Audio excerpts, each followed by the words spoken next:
Situé entre les Alpes et la Provence, le Sisteronnet-Buech est un territoire de projets innovants et éco-responsables.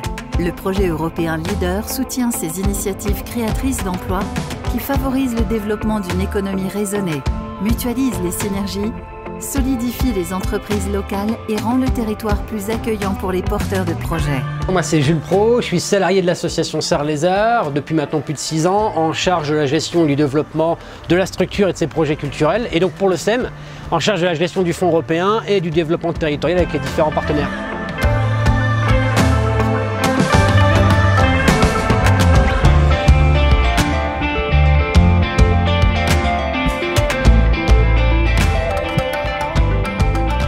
Alors le SEM, Collectif Espace Multiculturel, c'est donc un regroupement de structures dans lequel il y a Serres-les-Arts qui fait de l'art visuel et l'OCLAC qui fait plus d'art visuel, art numérique, la MJC de Serres, les Amis de Serres qui sont dans le patrimoine, la sauvegarde du patrimoine, le hangar qui promouvoit l'artisanat d'art, la toile du Laranier et Soupe et Bobine qui organise un festival de cinéma.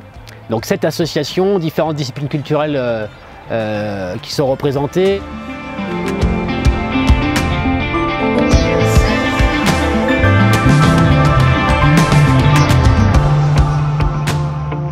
L'intervention artistique, l'intervention culturelle est fondamentale sur les territoires ruraux, là où nous sommes. Et c'est très important pour nous de mettre en relation en fait, les artistes avec les habitants pour créer une ouverture, pour sortir de l'isolement.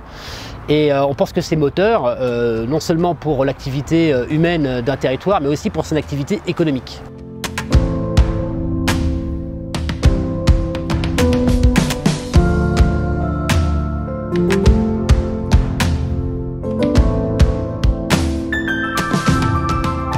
Grâce au financement Leader, on a pu faire identifier ce projet-là auprès des services de l'État, notamment la DRAC. Ça a permis de mettre en place après des actions culturelles, des programmations supplémentaires. Mais voilà, c'est une reconnaissance qu'il y a eu. Mais il y a aussi un réseau régional, le Tiers-Lieux Hub du Sud, dans lequel on est membre. La mise en réseau, l'institutionnalisation, c'est le deuxième gros point du Leader.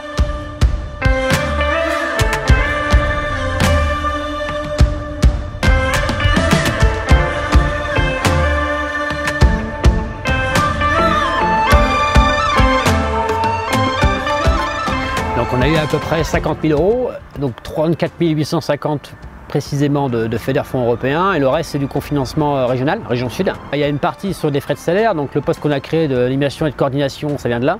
C'est un autre tiers sur les interventions extérieures, c'est des prestataires qui ont travaillé avec nous sur la structuration du collectif, comment est-ce qu'on met en place une gouvernance collégiale, quel modèle juridique, quel modèle économique. Et ensuite, le dernier tiers, je dirais, c'est le volet communication. Donc on a structuré une charte graphique, un logo et puis une déclinaison sur les sites internet et pages Facebook.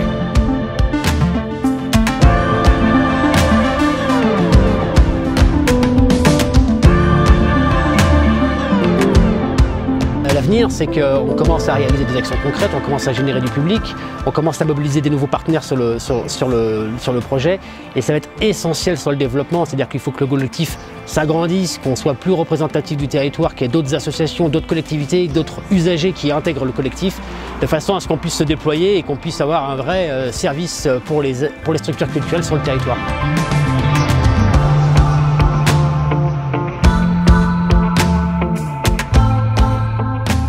Grâce au programme Leader, ce projet a été cofinancé par le Fonds européen agricole pour le développement rural, FEADER, et la région Sud Provence-Alpes-Côte d'Azur.